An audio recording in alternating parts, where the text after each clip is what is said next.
Hey folks, welcome back to part 2 of my conversation with Lisa, discussing her peak training phase as she prepared for her Tour du Mont Blanc adventure. Now be sure to stick around until the end to hear from Travis at Mountain Travel Sobek. It's his first time meeting Lisa, and their exchange is definitely a lot of fun. So then I want you to hang out a little longer after that because we've included a bit of the conversation that continued once the official interview came to a close. So, all right, let's just jump right in, and I hope you enjoy my conversation with Lisa. So now let's segue into week 1 of your peak training plan. So for peak phase training, I increased the weekly goals from 13 to 15 miles and from 3,000 to 4,000 feet of elevation gain. I know your mom had a small stroke, and while you were just starting the peak phase training and you were moving her into assisted living. Yeah. But that didn't stop your progress and your determination. So how did you manage both situations? Well, it actually, having something else to focus on helped a lot. My sister was with me and we stayed in a hotel. She did stuff with me, not as much as I did. We did stairs in the hotel. We did the treadmill. We got up really early and tried to do that, but she did it with me. And it was something else to focus on besides the stress of having to move my mom and pack up her place and take care of all of that. It really kind of set the tone for the day. And it really made it, for me, it was kind of a stress reliever and something else to focus on. And it was looking for different ways to do it. We found a big, long stairway there because it was downstate from here, an outdoor stairway. It had 106 steps. So we did that a few times. And she didn't do all of them. Like I'd keep going up and down and she'd just walk around the top a few times and then do a few with me. So just looking for different ways to do it. I'm kind of being a little bit more creative and then just putting it in the schedule. So just getting up early to get it done. That helped a lot. Is it fair to assume that knowing your weekly distance and elevation goals made it easier to kind of stay on track during all of that? Totally. Yeah, because I could kind of check it off. Did this much tomorrow, I need to do that, or tomorrow I can take the day off or whatever. It made a really big difference for me. Okay, now we're going to segue into week 2. You had been training with a pack weight, but up to that point, you had been wearing a 12-pound vest. It was a 12-pound vest or an 8-pound pack. And I believe you ditched the vest and you started training exclusively with pack weight. Can you tell me kind of why? The pack is actually more comfortable. The vest kind of irritated my shoulders more because some of the weight's in the front. So I used the pack and I just loaded up with water. I weighed it so I knew. And then I just put a couple of weights in there to make it the weight that I wanted. It's probably better to use a pack than the vest. The vest bothered my shoulders a lot and the pack didn't bother me at all. Plus you can put the pack, weight on your hips a little bit too. Yeah, I agree totally. I thought you might say that. I agree. So I should mention that you worked up to an 11-pound pack, I think for all your training, which was roughly the same weight as your hiking pack for TMB, if I remember. Yeah. And I didn't have any trouble with that at all. So it's now week 4 of your peak plan. And by this point, you have progressed from body weight split squats and reverse slide lunges to a loaded reverse lunges with weights between 16 and 20 pounds. You started doing the body weight lunges in mid-February, and by mid-April, you had switched to loaded reverse lunges, which is a good accomplishment. And then you had completed your first milestone challenge, which was to finish an 8-mile hike with 1,000 feet of elevation gain. Anyway, that kind of sets people up for hearing me talk about milestone challenges, which are an important theme of a peak training plan. They really helped a lot. Also planning and then doing all of that in one day, which is what you're going to do on the trip too. Yeah, we're going to get into that. And in week 5, you completed your second milestone challenge, which was climbing 2,500 feet of elevation gain in a single morning. So you stacked your workout with a 4-mile treadmill session that included 1,300 feet of elevation gain plus 1,200 feet of stairs, and you reported minimal soreness. Do you have any thoughts on the milestone challenges overall? You were just about to get into it earlier, and how you think they contributed to the success of your TMB. You kind of were starting to get into it. They made a really big difference, I think, because just confidence-wise that you can, it's one thing to split it up into a week. It's not so bad. Do a few hundred feet here and there, whatever. But to do it all at once, especially with the stairs, I think towards the end, I did one that was all stairs. Can't remember exactly. Oh, we'll get into that. Yeah, absolutely. I feel like it was 2 hours on the stairs. Something, it was a long, I don't think I timed myself, but just knowing that I could do it, I was tired for sure, but I wasn't dying. I had one time when I think I was doing one where I just really struggled. And I don't know, and it was just the day I didn't eat enough. I don't know what it was, but the next time I did it, I didn't have any trouble at all. Everybody has a day, I guess. There was just one day I did it all, but I had to put my pack down. I just took that off and then I kept going without it. It's a good strategy. Going into week 6, you completed milestone challenge number 3, which is a total of 3,000 feet of elevation gain. So in this instance, you stack 3 activities: treadmill for 1,200 feet, stairs for 1,200 feet, and a walk for 600 feet. And I believe that you completed all 3 activities with an 11-pound pack as well. Mm-hmm.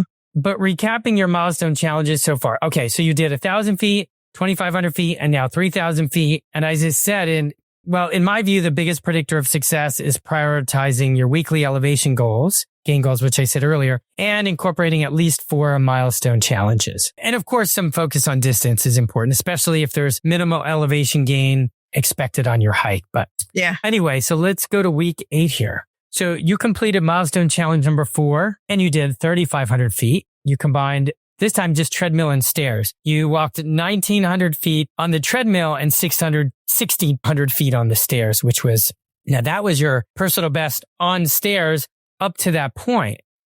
And I should mention that the very next day you walked 12 miles as part of your milestone challenge. And so anyway, you were about to say something about the stairs. No, just I don't love the stairs. I'll just say that. It's just kind of monotonous. It's not that it was horribly difficult. It just it's boring. So listening to something for me, and here's something that you told me too, or I think I heard this on a podcast of yours about listening to a whole album instead of your playlist. That really helped a lot too. Cause you start listening to a whole album like I did when I was a kid and you forget about that song or whatever. And it really helped pass the time a lot. So that's a good tip too. Amen to that. Yeah. Musical journey or musical trekking. Yeah. Yeah. You heard it on the podcast. So yeah, start it, pick an album or pick a band you love. Go back to their very first album. You don't have to do this, but go back to the first album, listen to the first song, first album, go all the way through. And then the next time you go hiking, just remember where you left off. And then the next time you keep going through all their albums. Yeah. For the stairs, it made a really big difference to just kind of keep going. Cause then you're thinking about the song and not counting your stairs. Do you remember who you listened to? Well, I'm old, so I listened to the Eagles, Bruce Springsteen, and Billy Joel. I was supposed to go see Joel in April and it all got canceled. So I listened to a bunch of his since I couldn't go to the concert. Those are great ones. I didn't do those. So I listened to other stuff too. Those were kind of the big ones that I listened to a lot of. I didn't do those. I went back to like Zeppelin and the Who and the Police, but I gotta do those. I do like Led Zeppelin too, but I don't think I might have listened to one of their greatest hits album. Okay. Because that's one of my favorite ones. So. All right. Well, that's fun. That was a really good tip. And that really helped pass the time a lot. Okay. All right. Good. I'm glad you brought that up. All right. Going to week 9. So at that point, I was advising you to scale back on your overall elevation gain because in week 8, you reached a total of 6,000 feet over 7 days. And I wanted to reduce your risk of overtraining. But I did set a 5th milestone challenge on stairs to beat your personal best and aim for 2,000 feet. But I also encourage you to reduce the volume everywhere else. So even though you had a great stair training achievement, you lowered your weekly elevation gain to 3,000 feet, which theoretically should have helped with your recovery. So I'm curious if you remember how long it took you to complete 2,000 feet of stairs. Was it 2 hours? Could have been. I really don't remember. I remember it was a long time. I don't think I timed myself necessarily. It was at least an hour and a half. At least it could have been 2 hours. It was a long time. Yeah, the musical journey that gets you through it for sure. Yeah. And when you do that much stairs, do you remember fueling? Did you bring some? Yeah, I brought those energy chews. Yeah. When you do a milestone challenge that's that long, and even if it's not hiking, you got to fuel. And also because the one time I did stairs, I really struggled kind of in the middle there, like I said before, where I had to take my pack off. And I don't know what it was about that day, but you had mentioned making sure you drink a lot, like a lot before you start. And I did that and I ate a kind of a better breakfast, because I went later in the morning, and maybe that helped a lot too. I don't know, but I didn't struggle to finish the big one. Besides, it took me a while. Oh, you were in shape by then. And that's part of the point of the Milestone Challenge. Kind of build confidence and show that you can accomplish something that you'd never even think of in week one. Yeah. I should note that with only 2 weeks out of 12, okay, so 2 weeks out of 12, you stayed in the 3,000 foot plus range for your weekly elevation gain. But every other week, your elevation gain was between 4,000 and 6,000 feet. And so the average was 4,600 feet over the 12 weeks of your peak training plan. I'm curious if you can recall how your energy levels generally felt throughout the entire training plan, if you can think back to that. Really pretty good. Like I said, I just had that one day, and who knows what that was, but generally pretty good. Better than I thought, because my cardio is not my best thing. It's not my favorite thing, but I really was surprised at how I could keep up the treadmill incline and do all the stairs without really feeling like I had to stop or take a big break. I didn't really have to take a break at all. So by then, going slow and kind of building up to that made a really big difference. Yeah. Okay. It's boring, like I said, on the stairs and the treadmill to some degree, but doable. Yeah. And I think it made a huge difference. All right. So we're going to motor through kind of the end here. So in week 10, you completed your 6th milestone challenge. It was another 12-mile hike. You mentioned that your knees were a little sore after the long walk, but we recovered the next day easily. Yeah. And in week 11, you completed your final milestone challenge. So this was the biggie. This was doing 4,000 feet of elevation gain. So you did another 2,000 feet on stairs and 2,000 feet on the treadmill. And that was an impressive achievement. Any thoughts on that?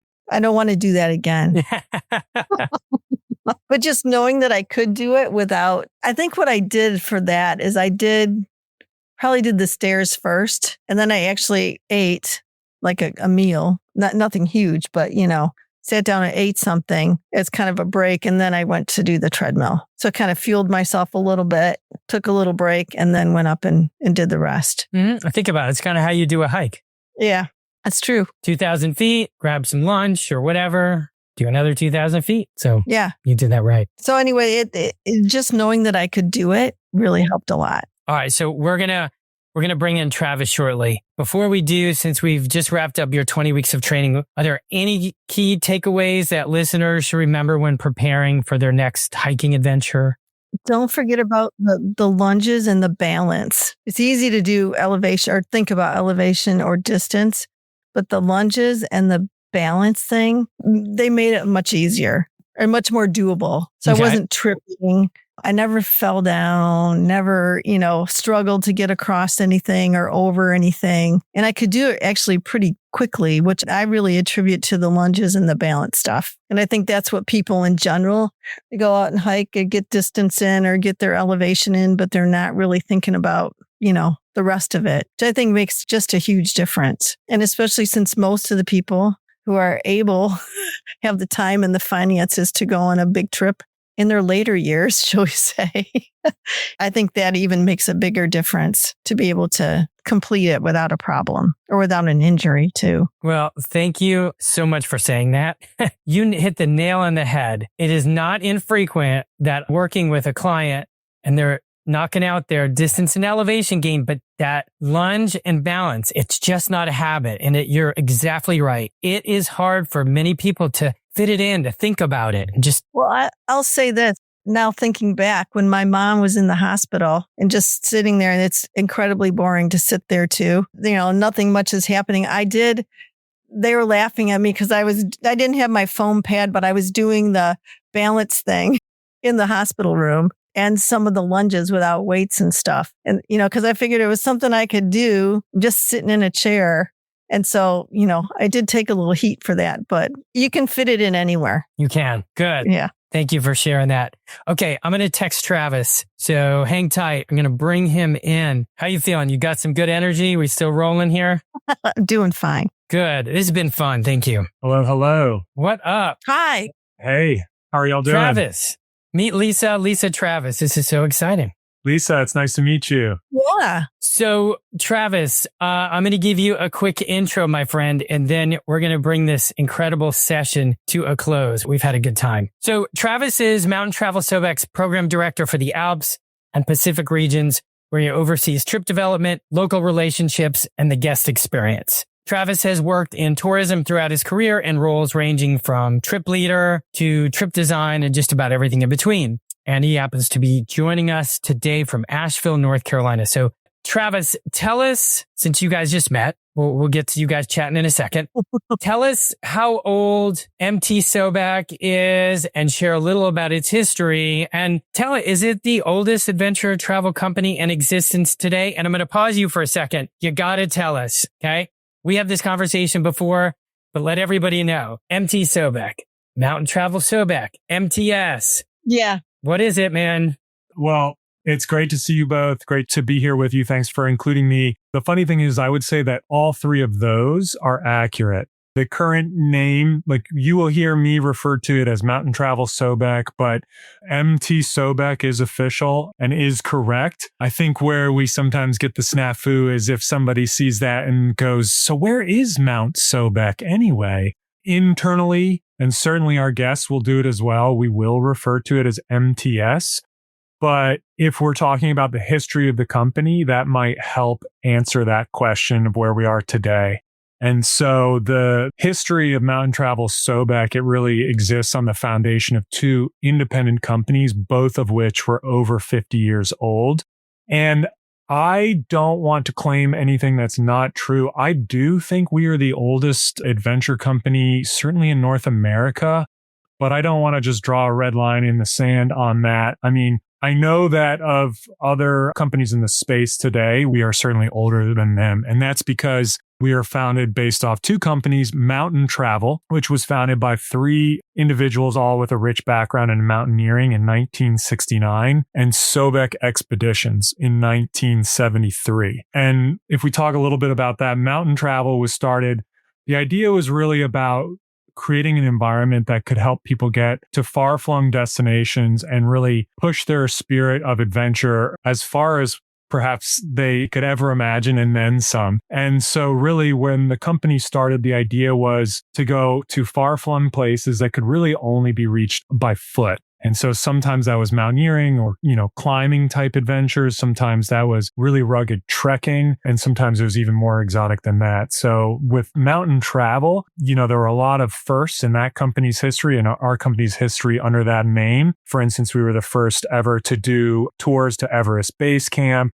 Some of the more exotic adventures would include the first ever ski traverse of Antarctica as a group tour. And I think really both companies existed in pushing forward this pioneering spirit where, there were people trekking to Everest Base Camp, but they were then going on to climb Everest. Before Mountain Travel, it hadn't really been conceived as an adventure all of its own to go into these incredible remote environments. Now, Sobek Expeditions was created in much the same vein and spirit, only with a different mode of transportation. That was all on the river rafting expeditions, and the lists of firsts in Sobek's history is pretty astounding. I wish I knew them all, but just to give a little example of some of the first river descents that were ever done by Sobek include the Zambezi in Zimbabwe, Omo in Ethiopia, Biobío in Chile. And in fact, Sobek gets its name from the ancient Egyptian god of the Nile, a crocodile god. So that's where that name comes from.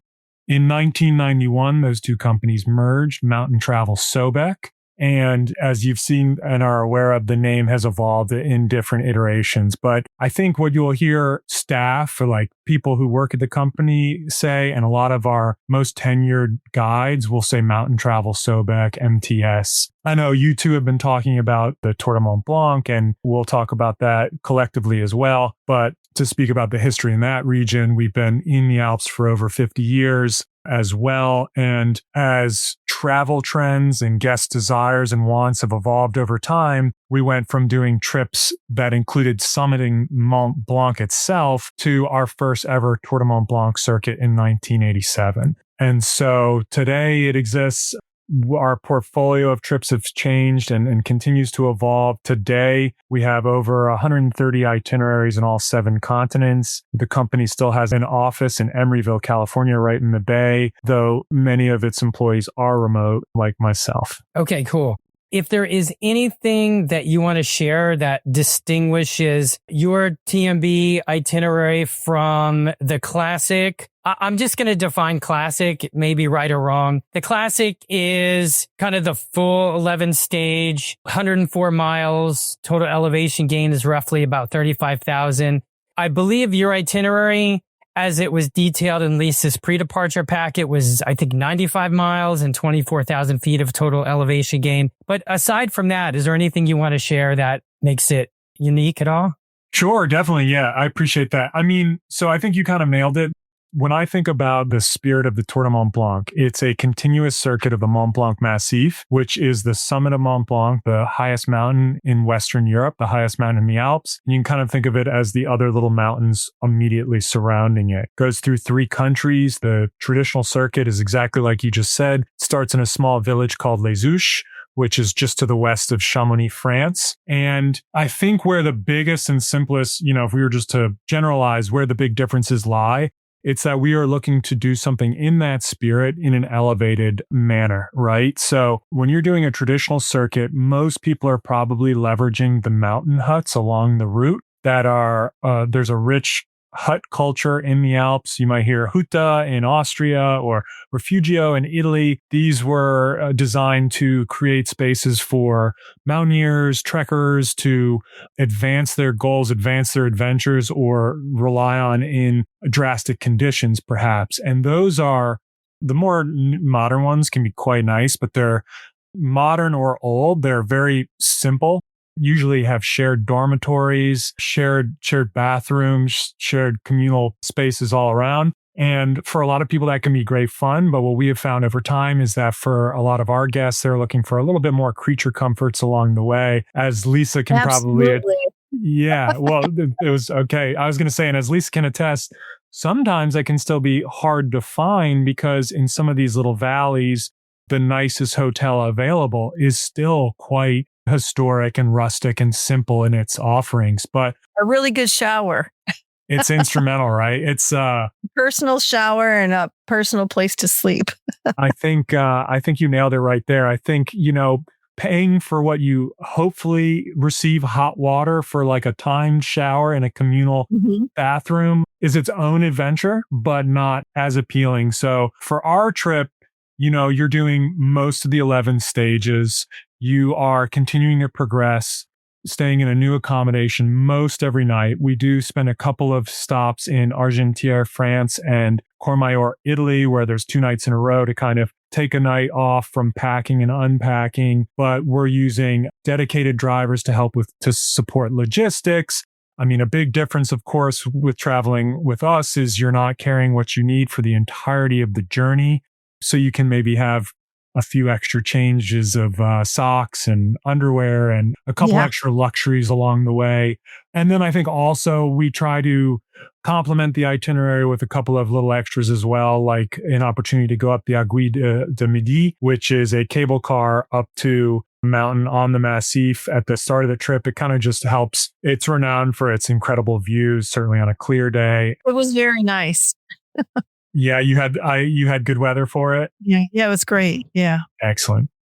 So, I mean, I think really just to summarize, it's looking for an elevated experience. You're not carrying all your own stuff. You're eating great meals along the way. You have expert guides. So I think, if you're hiking alone, unless you're incredibly well informed, you might not know the legends behind certain flora and fauna, the history of the geology and what it says about the area, or the little nuances of when you change from a border to another, like one country to another, that these all get called out along the way and really fleshed out to, I believe, give a richer experience. That's great. Any thoughts on that, Lisa? No, it was great because our guides, I think we had a pretty good group that, nobody was really struggling. We had one person that got hurt and they were able to take a few days off, which was nice. They could stay in a hotel and the driver would just drive them around. So that was nice. But because I think our group was a pretty good one, they could also, take us this way instead of that way. Everyone's doing fine. So do you want to go a little bit further this way so we could see that? And that was really nice. So we ended up going, I think, for a lot further, especially on the ways down. Sometimes we'd take a different way because the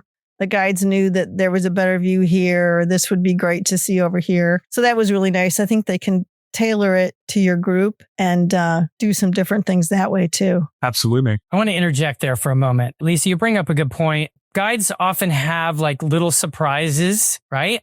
And if the group is a fit group, there's some special things that they would love to show you.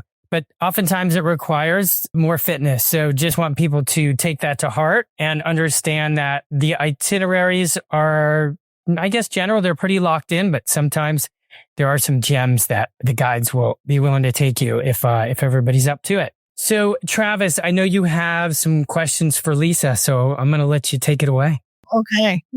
Yeah, I think they're softball questions, Lisa, but okay, good. When I first heard about this conversation, this opportunity, it sounded like a really fun thing to participate in. And my first instinct was, well, I want to know what Lisa thought of the trip. So I went back and I looked. When our guests finish a trip, they get a chance to complete a trip evaluation. And in this particular instance, I didn't see anything from you. I don't think I ever got around to it. Well, that explains it then, I guess. Started it, and then life got busy, and I don't think I ever actually sent it. So it was great. The trip was great. That's perfect. And that's perfectly understandable. I did see from some of your other companions on the trip that it was a full group. It sounds like you have beautiful weather. But I was wondering now that you traveled early June, we're almost 4 months removed. When you're looking back on the trip, do you have any anecdotes that stand out, or in a very similar vein, like how are you remembering the trip now that you're a few months removed? Here's one thing that I don't know if you guys knew about. Maybe somebody wrote it in there.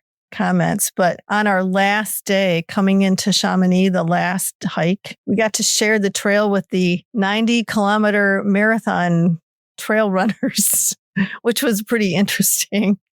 I mean, it didn't bother me at all. It slowed us down, I think, a little bit because we had to get over for them. Yeah. And they're just a bunch of crazy people. I don't know who would ever want to do that. Start at 4 a.m. and run up and down the trail. And they were finishing, and it was kind of cool, actually. We finished our hike and everything, and they're still finishing at like 11 o'clock at night. It was very cool, actually. Yeah, I'm glad you said that. And sorry, I didn't mean to keep accidentally interrupting there, but it's funny that you touch on that. I mean, running culture is now really taking off over there as well, trail running. And it's not uncommon when you're trekking around Mont Blanc or in the Dolomites, some of these more popular areas, to encounter something like this. And I do think there's a couple ways to take it.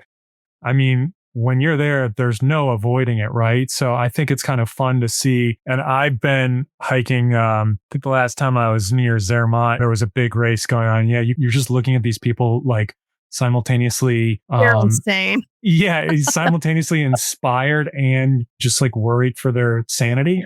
Yeah. But I don't know. Yeah. I mean, to each their own, right? Do you have any other fond memories from your time there? You know what? The scenery was just fabulous. And going in June, all the flowers are out.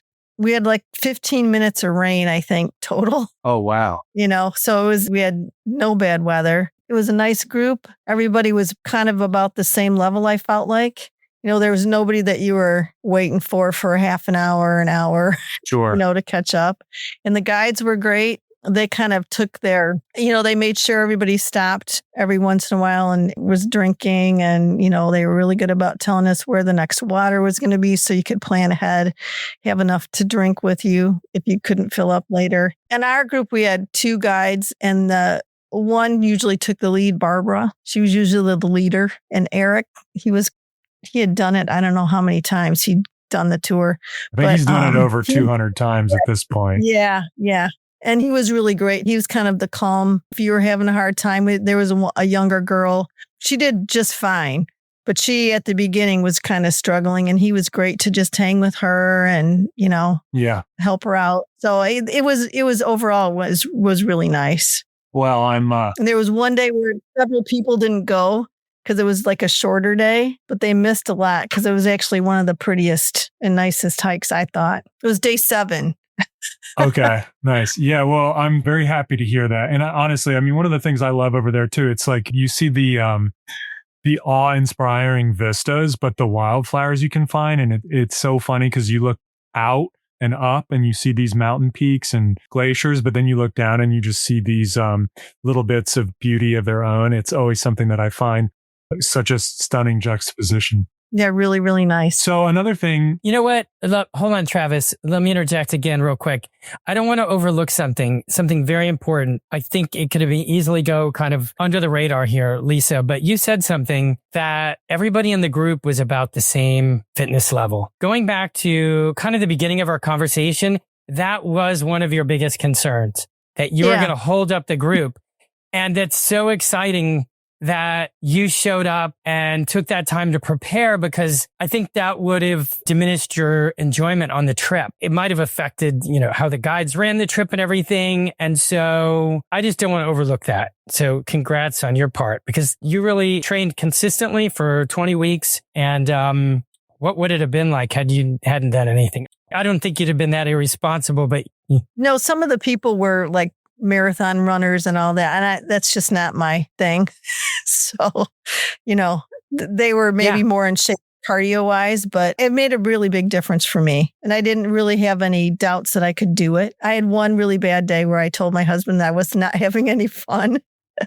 Right when you're thinking you're at the pass, you keep thinking you're at the pass and you're not. And then finally you are. But that was the only time, about a half an hour. well, I think that's pretty good given the length of the trip. Yeah. Yeah.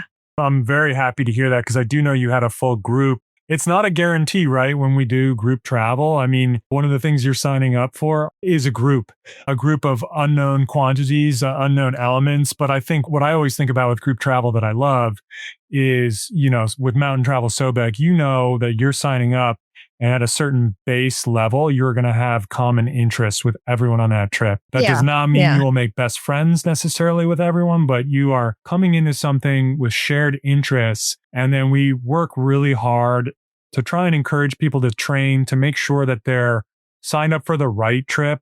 And you're trying to strike that balance of helping people achieve goals that they might not have been able to do otherwise by themselves, while also making sure you're balancing that with people who maybe go on trips like this annually. And it's not a perfect science, but it's something we take very seriously. Yeah, I think in general, everybody, the little bit of drawback with this particular trip was that there were 10 women that were best friends. Mm-hmm. So the few of us that didn't know them were kind of, over here. But all in all, it was fine. Well, I have another question for you. If it's kind of similar vein. Sure. Well, so when I was looking to see, if you had said anything previously about this trip, I saw that since 2010, I think you had taken sort of a handful of trips, and it looked like in different destinations with us. I think I saw Patagonia, Iceland, Costa Rica, and I would be lying if I said I knew all those trips and itineraries really well, but the sense I was getting is that they were all a little less physically demanding. Yeah, they were all like a 3. Okay, that was my instinct. Yeah. And I was curious what led you to pick the Tour du Mont Blanc and kind of pursue that level 4 and take on a bigger challenge? Well, it started with my husband, who is one of those people that can do anything without trying, and we really like to hike. I mean, and just looking at, COVID slowed everything down. So we probably would have done some of this before, because we were ready to go to Iceland. We hadn't signed up or anything, but that was our next trip after Patagonia, which we barely got home from. But, just put everything on the back burner. So we feel like we're trying to hurry and get stuff in before you fall apart.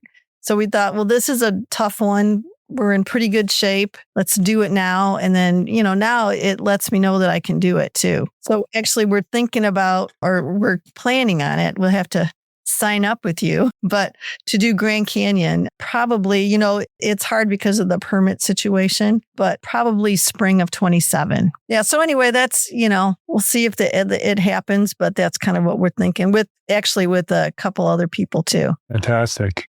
Travis, you're welcome to say anything more about that, but I do want you to describe the MT Sobek trip rating system, why it exists, what factors are considered, so people understand this transition particularly from Lisa doing a 3 to 4. And I know you have some 5s, and I think it'd be good just to kind of also segue into maybe a couple of, level 5s Sure. that you recommend. Sure. So our system is a 1 to 5. And the way we approach it, I think when you're trying to assess, obviously it's just initially a way for guests and people who are considering taking a trip to kind of narrow down their search, perhaps based off maybe the physical demands they might be looking for. And I think when you think about a leveling system like this, your mind probably jumps right to overall distance, mileage, overall elevation gain, overall elevation descent. And those are all heavily considered when we're defining our levels for an itinerary. But other factors can include the types of accommodation, how remote you are,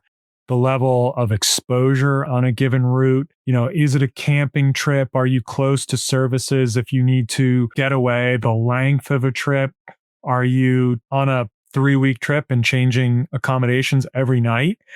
We might not think of that as a physically demanding thing when we're initially booking a trip. We're just looking at the distance and the elevation. But to change, and when a lot of us are creatures of comfort, right? And we have our routines, and then you go somewhere and you spend 2 weeks changing accommodation every night in an unfamiliar territory, that can take its toll as well. So yeah, those are all factors that go into play for sure when we're determining the level for a trip. And I kind of referred to it earlier. It's not an exact science. We also will look at our guest feedback. And if it's consistently, there's a trend that feels like maybe something's being undersold or oversold as far as how challenging it is, we'll look at it again, reevaluate it, and perhaps, indicate it's more physically demanding or a little less physically demanding. Yeah, we do have up to level 5 trips. And, if Lisa, you're suddenly madly in love with the Alps and wanting to push yourself, or anyone listening is like, I love the idea of the Alps, I want to go hard in that region, probably consider the Haute route, which is spelled Haute. It looks like Haut. The Haute route it translates to the high road, basically the high road of the Alps. And the Tour du Mont Blanc is a circuit, a circumnavigation. The Haute route is a point-to-point. It goes from Chamonix, France to Zermatt, Switzerland. And if you just look at our 2 itineraries side by side, the one that Lisa completed for Tour du Mont Blanc and the Haute route, at a glance, they might not seem terribly different. They're both challenging. One's 11 days, one's 12 days. And in fact, the Haute route is the shorter one, and that's a level 5. And we look at that because for a few different factors. It's generally higher elevation, while the Tour du Mont Blanc has multiple passes over 8,000 feet. The Haute route has multiple passes over 9,000.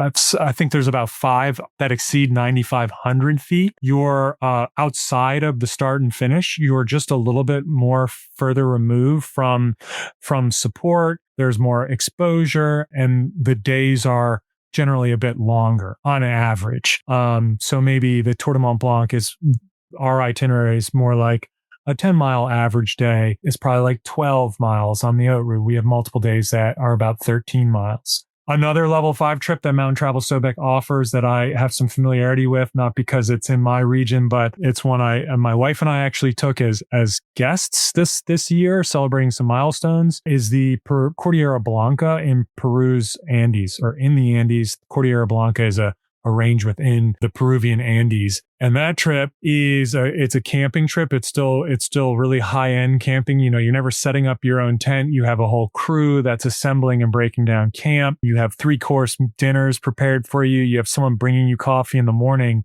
But sleeping on the ground is an entirely different thing. And, like Lisa mentioned earlier, there are no hot showers for the duration of that trip. There might be getting in an ice cold mountain stream, because that whole trip operates between basically 12 to 16,000 feet. There are multiple passes over 15,000 feet. There's one over 16,000. And to tie it into what we've been discussing, when we were on that trip, the guides pointed out, because they knew several members of the group had some experience in the Alps, they were basically like, this pass you did today is taller than the summit of Mont Blanc. So there's a lot of wild adventures out there. As I said, the portfolio we offer changes, it evolves. I think right now we have 9 or 10 level 5 trips around the globe. There's Kilimanjaro in Africa. There's the Sikkim Kanchenjunga trip in India. So there's certainly options if people want to push themselves. Excellent. Wow. Lisa, you endured like an hour and a half of this. I commend you. That's about how long it took you to get 2,000 feet of stairs. There you go. Yeah. So there's some context for you. Any final thoughts before we wrap it up? Anybody, any burning thoughts? Anything? No, the trip was great and I would highly recommend it but I think you need to make sure you're ready to go. I think that's definitely true. And I think, you two may have touched on this, but I think it's a good reminder for folks too. You kind of do really need to train for these trips. And so I think when someone calls and they're like, I just suddenly got some free time, like I would like to go to the Alps with you all in a month, we're going to ask you some serious questions about how prepared for this are you? And I think, you already alluded to it, but you're going to have a much better time if you are prepared for it. And if you will allow me to give a quick plug, Marcus, I would just say that if anyone is interested in traveling with Mountain Travel Sobek in the Alps or anywhere, the quickest and easiest way to find out what we're offering is at mtsobek.com. There's a 1-800 number right at the top of that page if you'd like to search by or speak to a trip consultant. And, you can search our trips by destination, time of year, by level. And the Alps season is generally mid-June to mid-September. So apologies for that. No, I was going to ask you anyway. You got ahead of me. So that's good. You're an organized guy. You saved me from having to ask the question. So thank you. So we're not going to ask where people can get a hold of you, Lisa. Okay. We're going to keep that a secret. Yeah. And anyway, and if anybody wants, everybody knows kind of who generally listens to the HikeStrong podcast knows where to find me at fitfortrips.com. And in the show notes, you can sign up for a consultation.